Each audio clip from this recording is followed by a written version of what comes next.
Hey, paisans, the time has come. On the air since 2009, the independently produced, non-FCC compliant champ of video game talk podcasting. Here comes Tiger Claw Radio. Here's your host, Critical Failure. Welcome, everybody. Oh boy, a little hot tonight. There we go. You're listening to Tiger Claw Radio. I'm your host, Critical Failure. It is that time again. Video games, chiptunes, all the stuff. Over on Battle of the Bits, I picked up a copy of the Renoise 3.x compilation. So we have chiptunes all lined up for today. Won't that be nice? Let's take a listen, and then when we come back, we've got some stuff, believe it or not, about Windows 3.1 and more. You're listening to Tiger Claw Radio.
That's CO9 Funk from Webaprob.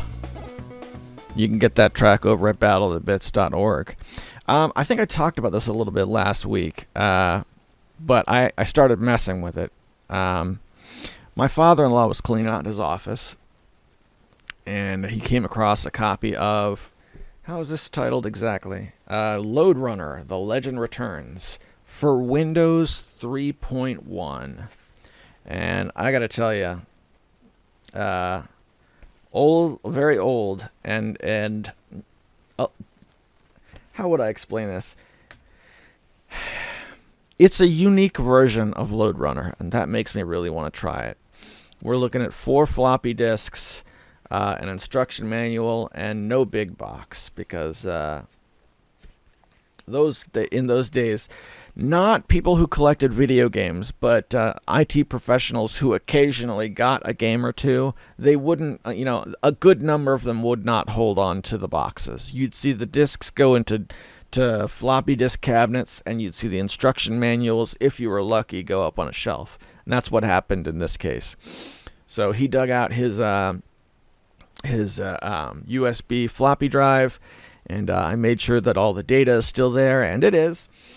But the thing is, it's not a DOS game. It's a Windows 3.1. So I couldn't just run it in DOSBox. At least I didn't know how to do it. So I had to get... I got the Oracle VMware, and I set it up, and I got me a very small virtual machine, and I got MS-DOS 6.22 installed, and then I got Windows 3.1 installed, which took, not too bad, but I hadn't done it in a while. And I was never very slick with the VMware to begin with. I know people favor that stuff pretty heavily, but I only did virtual boxes like a handful of times and never extensively. But this time I set up one, and the biggest problem that I had was, at least in my implementation, I have no shared drive, so it's difficult for me to move files in and out. So I got to do it with disk images. So that's a pain. Still working with it. I have to rip my floppy disks, the actual floppy disks, into disk images that will run with my VMware. But I'm looking forward to doing some, not just Windows 3.1, but to doing some DOS stuff with a bit more of an authentic DOS environment than DOSBox. Not that, I have anything against DOSBox. DOSBox is great, but one thing about DOSBox, you can't swap floppy disks. And that was a thing that some games required you to do. Very few, but some of them. The best example is Adventure Construction Set, Stuart Smith's Adventure Construction Set. That game, when you bought Adventure Construction Set, you were buying a master disc that was used to build game discs. And if you couldn't build a game disc, you couldn't play. And if you couldn't swap discs, couldn't build a game disc. Ergo, very difficult to do in DOSBox. Hopefully, with my virtual machine, I'll be able to get that up and running. And that's been video gaming for me for the last couple days. That said, I've got some recordings on my phone, some van casting. Let's go there now. Well, here we are, boys and girls. It's another van cast. This is being recorded on Monday afternoon, 4:49 p.m. We got 38 degrees outside. It's nice and cold, but it's the warmest it's been in the last week. On this lovely late January afternoon, I'm on my way to pick my boy up. So, video games over the last couple days. I got hard into a game called 7 Days to Die, which you're probably familiar with. Talked about it a little bit on the air. I think it was Eric Controller who recommended it. Now, this is one that I bought a long time ago. Currently, my Steam review is published 2016. And that review was like, hey, I bought this, sat on it for a year, got a new computer, and it still doesn't work. That means I bought it 7 years ago. So it's been a while. And I had a bad taste in my mouth because I tried it when I first built my new computer. Now, if you remember, when I first built my new computer, I didn't have money for an operating system, so I installed Linux. It's the first time I ever used Linux. It was a pretty good experience. 7 Days to Die was one of these games that they were trying to make it. It came about at the time in which they were pushing to make all the Steam games Linux compatible so that they could make a Steam OS. So it said it was Linux compatible, but when I actually played it, the ground was all invisible. There were elements that were like floating in the air. It was really weird and unplayable. And so I put it off to the side, never to really be messed with again. So I reinstalled it and I started playing it, and it's very different from how I remember it. Like, one of the things I remember is that when I first played it, if a zombie was chasing you, the word hunted would appear on the screen. And it was weird because that word would appear when there were seemingly no zombies around. So I think it was like a zombie entity would lock onto your player position and start moving towards you, but it would be too far away for it to matter. And so it would just say hunted when it's when you seemingly weren't actually hunted. It's a very weird thing. That's gone from the game now. So I was able to play a little bit, and figure out crafting a little bit, which I didn't bother to figure out the last time I played. Kill a few zombies, build a base. I really got into this thing, man. I put in a lot of hours in the last couple of days. And I had the longest game session I've had in a single game in years. It's got to be years. I played it for 3 or 4 plus hours in one session, which just doesn't happen for me. It just doesn't. Never mind if I have work or, kids or whatever. If I had 12 hours uninterrupted to play games, I probably wouldn't play the same game for 12 hours just because that's not how my mind works.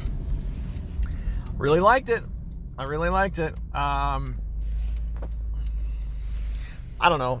One thing that's kind of disappointing is when I find a game I lock on like that, I like to make YouTube videos if I can, but running it now, I have to dumb the graphics down pretty far.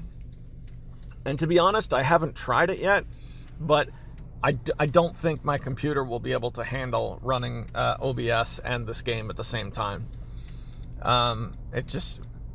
It's a bit of a bummer, but super cool game.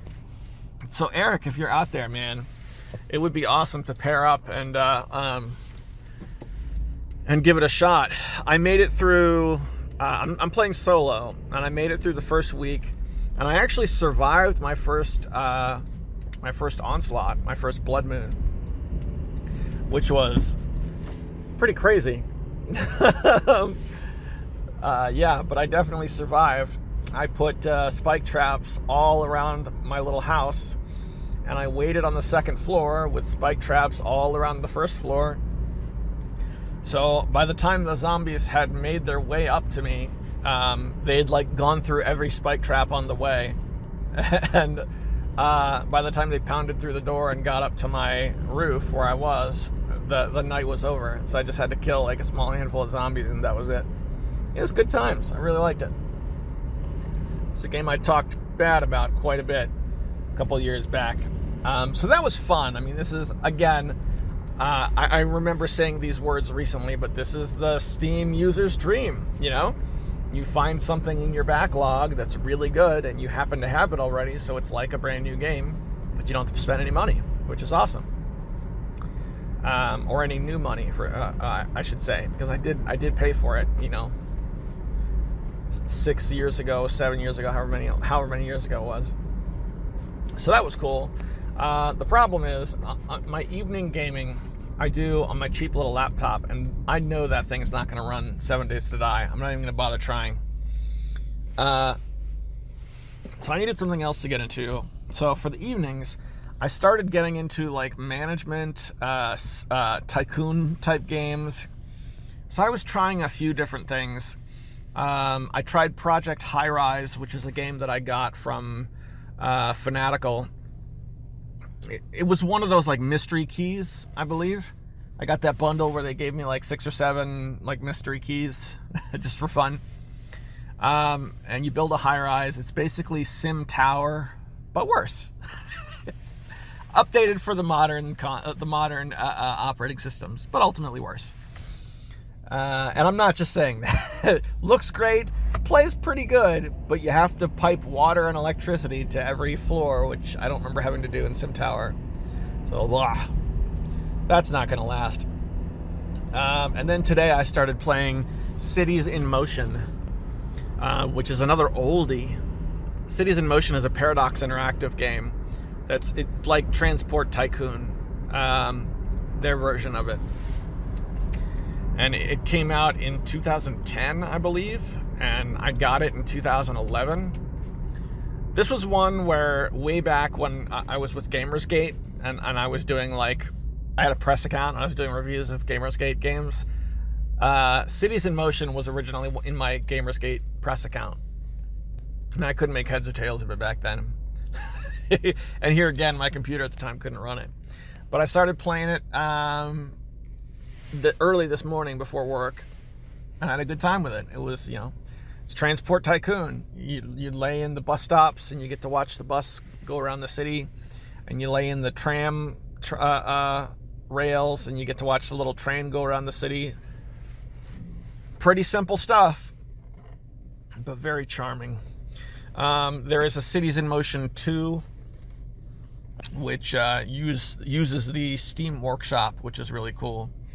But I'm in like a weird spot because I like the first one better than the second one. But all of like the user resources for the first game, like mods and all that stuff, are all gone. Pages that were like user pages that were up in 2010, 2011, and of course they're all broken links now. So that was like the last thing I did before I had to step away from the internet for the day. Was I was looking at mods for Cities in Motion, and I found a couple of like really cool pages, but all the links were broken because wherever they were hosted is long gone. Kind of sucks. I have a feeling I'm not going to be settling in with the Cities in Motion games. I'm probably going to play it for a few nights and move on to something else. I have several of these tycoon games, but it's not something I have a ton of. I've got Roller Coaster Tycoon 1, 2, and 3, and I've got Railroad Tycoon 2, which I love. And then there's that prison tycoon game I have over on Epic, and that's really it. Beyond that, I'd have to go over to GOG and play the older games, like Theme Hospital, which actually is a pretty good game. Theme Hospital and Theme Park and Afterlife and stuff like that. So yeah, I guess I do got a few. But those types of games usually require more concentration and learning than I'm able to put forth into a game. So like, for example, working through the tutorial was like a real like strain on me mentally, because this was like relaxed time, and here I am like trying to figure out how to read the budget charts and plot in bus lines and things like that. It's a good time. It's not a bad game, but it's definitely like the kind of thing where when I learn the game, I stick with that game, and that's my sim game for a while. So that's that. And how we doing on time now? 10 minutes in. That's not too bad. That's just what I've been up to lately. Nothing really news related. So yeah, I guess with that, I'm going to go ahead and send it back to the studio. I'll see you guys there. That was recorded on Monday, 1 week ago. We've got one more, nigh a week later. You're listening to Tiger Claw Radio. Stick with us. Good evening, everybody. It's time for the Vancast in the van. It is 8:10 p.m. on Wednesday evening right now, and we're looking at a nice frosty 23 degrees outside, and I am on my way to pick up Chipotle because my wife and I have been out looking at cabinet stuff all evening. And I'm trying to decide if I want to talk about what went down on the Discord server or if I want to talk about Hitman 2, because one is very important and one is happier to think about. Let's do Discord real quick. We had a troll, I guess. The guy who was irritating everyone on Discord, sending everyone over and over again.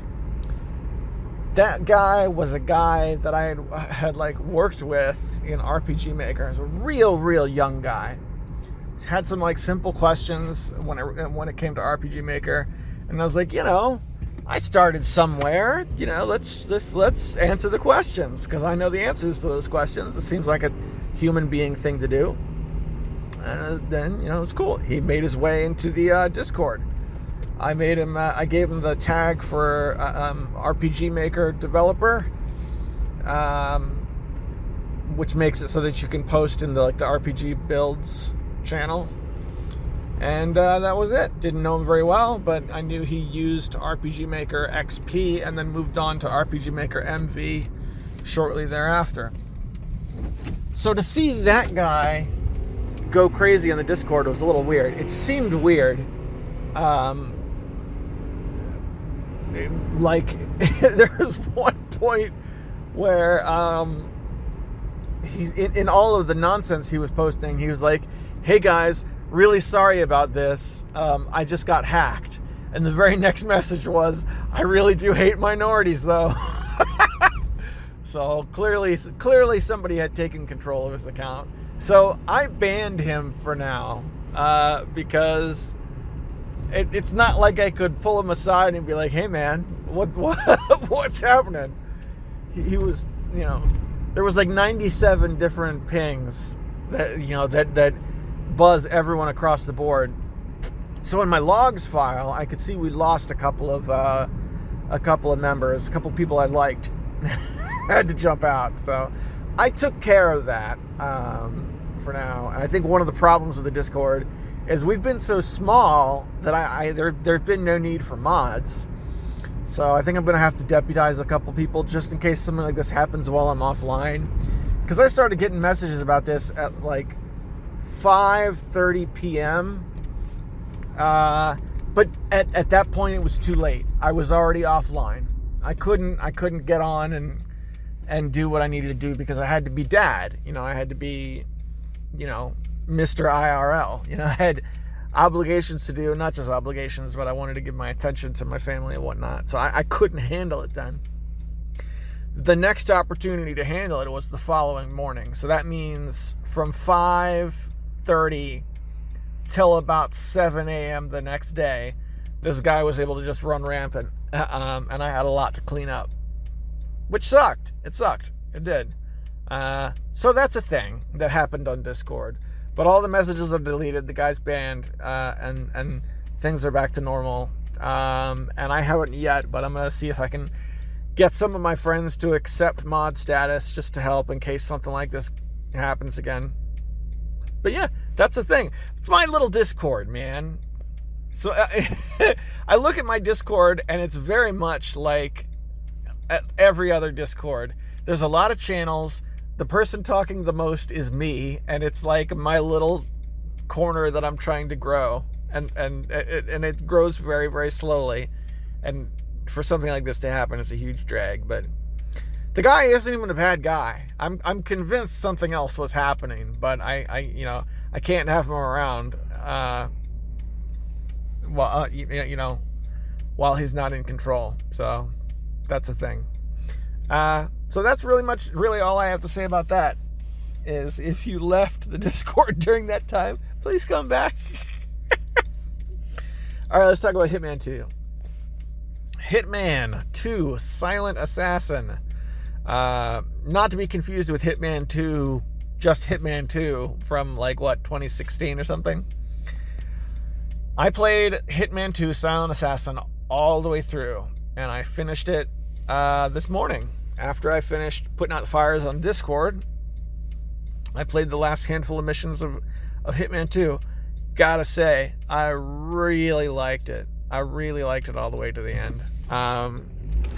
The last, how can I put this? The ending mission was it was a little overly difficult, I would say. And there wasn't much of an ending either. And it didn't really unlock any bonus modes or anything like that. So not getting anything for having finished that game is a little disappointing. It's a little disappointing because I would have thought there'd have been, something. We were getting Tomb Raider games from around that time that had little things you could get. Yeah, but it was really fun. I liked collecting the guns. That you have the shed in Hitman 2 where all of the guns you've collected get hung up in the shed. And I replayed a couple of the levels because I wanted to get all the guns. And I didn't get them all. I think there was one or two that I missed. Pistols in particular. But I had most of the weapons. For example, in the very first level, there's a golf club. And the golf club registers as a rifle because it's a two-handed weapon. Even though it's a melee weapon, it's a two-handed weapon, and it takes a weapon slot. So if you leave that level with the golf club, that golf club goes up on the wall in your shed, and there's a spot for it. So I played the first level again so I could leave with the golf club. Oh, by the way, you can only carry one rifle at a time. So I played through so I could finish with the golf club. Then I played again so I could finish with the double barrel shotgun, and so on and so forth. Played that first level a bunch of times. But anyway, in the finale, you're taking on an invasion in the church or wherever, the tutorial area, and your shed with all the guns you've collected is there, and you can go pull all your guns out and sweep through and kill everybody who's invaded the church. And that one, man, it was fun, but my was it difficult. You walk into this sanctuary area, and there's snipers.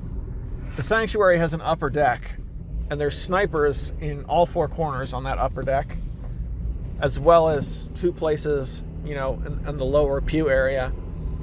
And the guns that they carry can take you down in one hit, like a sniper rifle would. But when you're playing a video game, I don't know. It was a little tough. Not gonna lie. I had to do that one quite a few times, and yeah, it was a good game though. I really liked it. I liked it enough that I'm gonna move on to the next game. Chronologically, the next game is Hitman Contracts, and I got that installed, and I gave it a little test run, but I was out of time, so I couldn't play it a lot. But yeah, moving right along, burning up the Hitman series. I gotta say, Hitman 2 Silent Assassins, it's old. We're talking a PS2 game, PS2 and original Xbox, but yeah, I really, really enjoyed it. And I'm at Chipotle now, so I'm gonna go ahead and get the food. All right, I have acquired burrito bowls. It's speaking to me. It's telling me everything's gonna be all right. Love my burrito bowls. So apart from Hitman, what's going on in the gaming world? Well, there's some bundles out there that look good to me. I gotta say, Fanatical's got some good stuff. I made that video last week, showing off some of the stuff that looked good, and then I checked in this morning, and a lot of other good stuff as well. No real games that I recognize, except Sophie's Curse, which is computer jump scares, as seen on PewDiePie. And what were the other games? Gosh, that's the only one that sticks out to me is Sophie's Curse, and that game looks like a dumpster fire. I'm gonna be honest. Not the kind of game that would get me to buy a bundle, but I do remember looking at some of the trailers and thinking things look really good. So that's cool. Hopefully, I'll be able to find some more games that would be very cheap and wear out their welcome very quickly, but that would be okay because they'd be aptly priced. I've got nothing against that. Yeah, and that was gaming in a nutshell. Apart from that, I've been messing with the Ambernick and the Pow Kitty a little bit.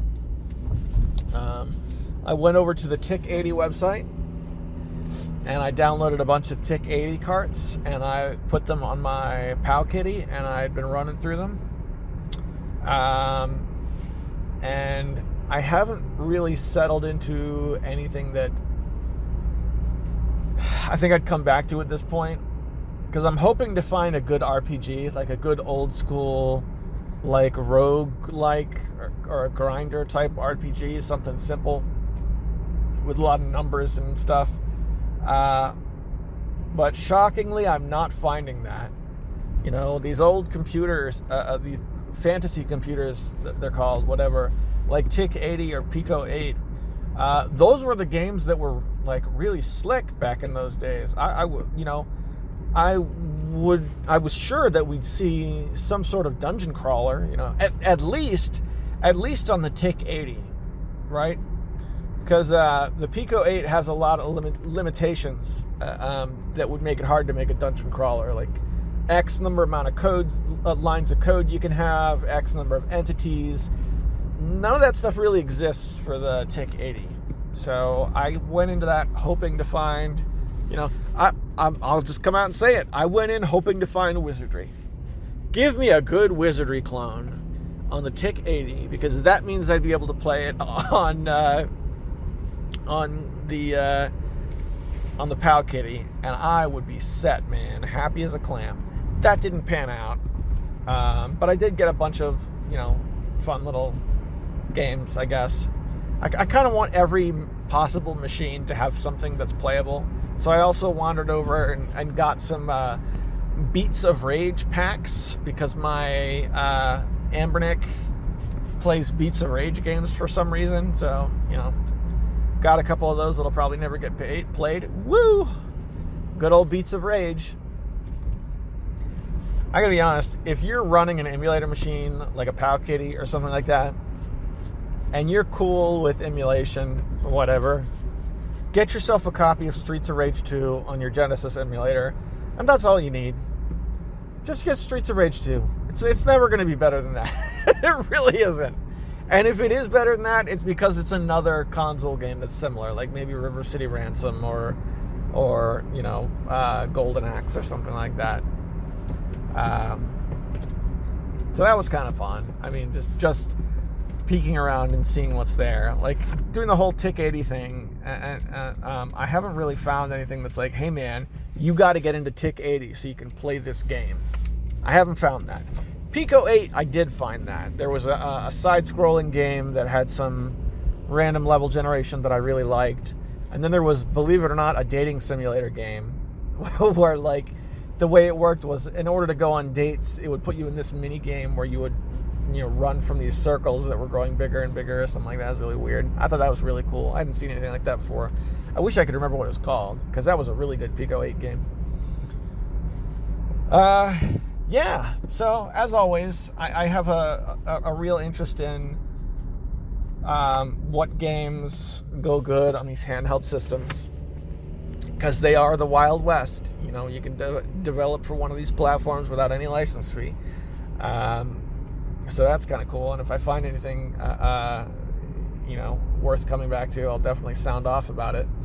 The Ambernick, in particular, being that it's the one that works well with PlayStation. I know the PAL Kitty has some PlayStation capabilities, but the Ambernick, being able to play mostly what I threw at it, I sat down with that and I looked at the collection of PlayStation games that I had on it, and I realized none of that was what I actually wanted to play. So that's a thing as well. I had a stack of PlayStation games that I actually want to play, and now I got to take the time to rip them because none of them are actually on my device. I've got a Bomberman game and a Tetris game from Japan, and I got, believe it or not, a football game, which I don't think was Madden. I think it was Game Day 99 or Game Day 98 or something like that. I thought would be kind of fun just to play for a few minutes. So, yeah, life with portables, right? And that's about it. I got my Chipotle, and now I'm back home again, so I'm going to go eat. It's late. I'm tired. I'll see you guys back in the studio. Back again in the studio. Rather than thank Patreon sponsors, I would like to thank everybody who's supported TCR in the past and everybody who's giving of their time to come hang out with us, talk about some games and list some chiptunes, and that's exactly what we're going to do. We're going to return to battleofthebits.org and check out their Renoise 3.x compilation one more time. And when we come back, it'll be the fail bag. You're listening to Tiger Claw Radio. Stick around.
back again in the studio. It's time for the fail bag. We're going to defer to the Discord and see what's going on for all of you folks who have a difficult time with YouTube comments and whatnot. Here's a good place where you can get through to me and say what you want to say without having to worry about URLs being clipped out or any of that stuff. So let's see what we have. We have one from, I believe it was Mecha Menace. Let me scroll back a couple days. Yeah, here we go. YouTube deleted my first comment for TCR 418. Apparently, it does not like people talking about Nintendo games. Briefly, there are still $10 and under NES games. Good times. Yet the tide is pulling away more currently. Not that you need to segment suggestions, but you can go to the NES selection on price charting, sort from lowest to highest. To do this, visit VGPC, top left, Nintendo, drop down, Nintendo NES, sort and filter, price low to high. Are you thinking of getting your bro a multi-cart? I've talked about that problem with, I feel like I've gone over this before. Yeah, I've talked about that problem with the lack of interest and unsettling anxiety when presented with a list of ROMs. By the way, if you do sort that VGPC list low to high, skip over the tens of homebrew that populate the early part of the list that have no price record. Right, this is why it looks familiar, because we had an exchange in text about this. Yeah, I'm not going to get him a multi-cart, because I understand what happens with multi-carts. The only way a multi-cart is fun is if you're really seeking a multi-cart. You know what I mean? I get it.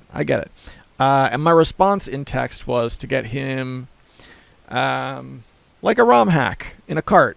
And I dug up a link to the Super Mario Bros. 3 mix, which is a very, very nice ROM hack for Super Mario Bros. 3. And you can get it in a full cart. For the list price is $11.14. And then I think it's another $1.61 shipping is what they're charging. Yeah, you know, around $13, give or take. Hemrock responds with, you may also like Super Mario Ultimate, which looks cool. I will have to check that out. Hemrock also goes on, the Steam Lunar New Year's sale is here. And he posts link to Micro Mages, platform game developed for the original 8-bit NES console, now on Steam. Alright. That one I haven't checked out. I did actually just get Stardew Valley, which I've had my eye on for a little bit now. And I know that's not like a new game by any stretch of the imagination. It's made the rounds. It's a thing. But yeah, I picked it up. Let's look at Micro Mages now. The graphics look really good. Split screen PvP and split screen co-op. Pretty sweet. Pretty sweet. I will wishlist it and then get it in 3 years because that's how my wishlist works. Kevin from... Retro Kevin, or Retroactive, says, Micro Mages looks cute. Good to hear from you, gentlemen, all three of you. I hope you're doing well, and thanks for popping into the Discord. All right, let's see, where are we at? I think that was that it? Or was there one more in the Discord? No, I think that was it.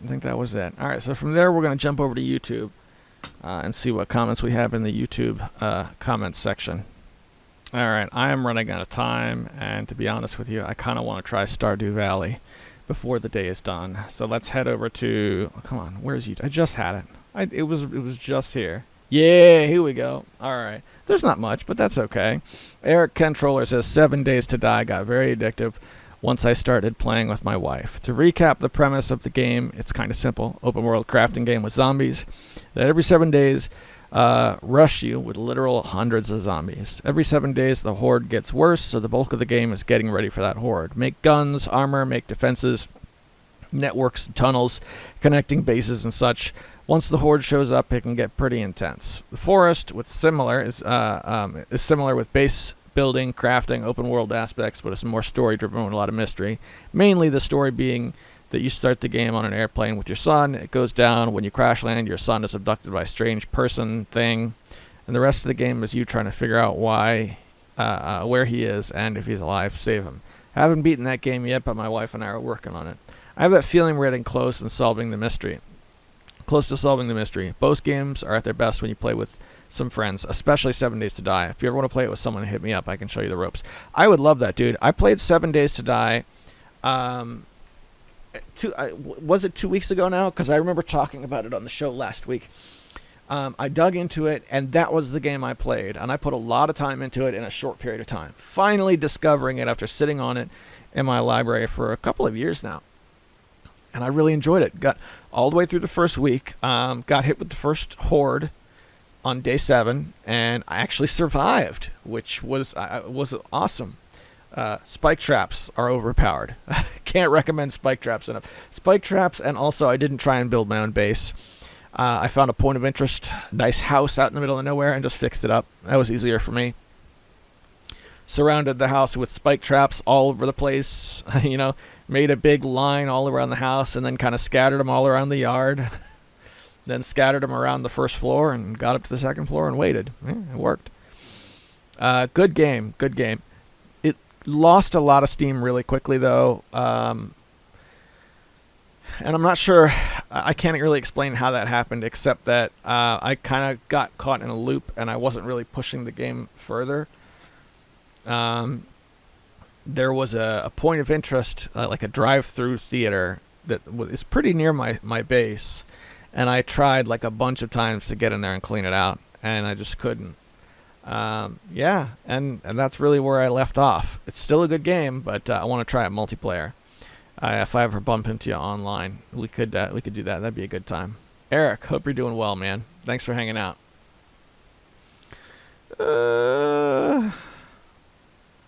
Yeah, okay.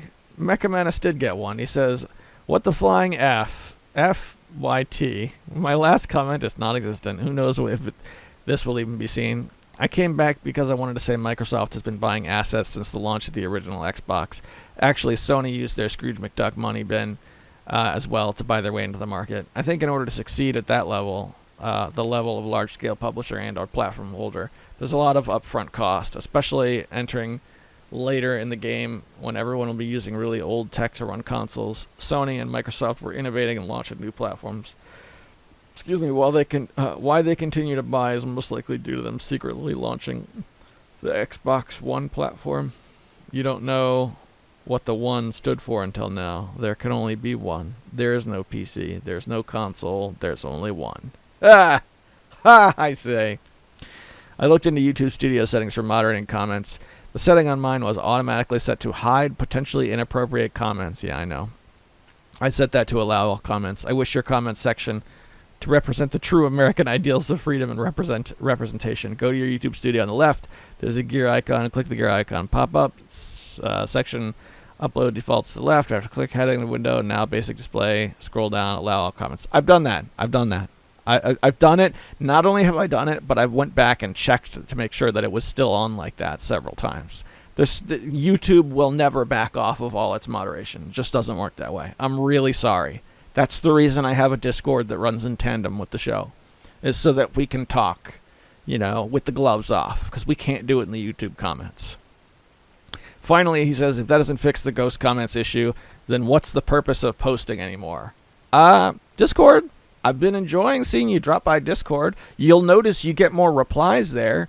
That's a good place where we can fire back if we disagree, which I think is an important part of us, going out a little bit. But that's about all I got for you, and that's the comments for this week. And that is another episode of Tiger Claw Radio. Doesn't it feel good? Doesn't it feel good? Boys and girls, that's Tiger Claw Radio for the week. Join us on Discord for some tomfoolery, and for Monday Night Morrowind, which is making a return as a Discord exclusive series since the supporter branch has been made public for everyone. I look forward to seeing you and talking about whatever it is you're playing. Take care of yourselves, stay in good health, and I will see you next week.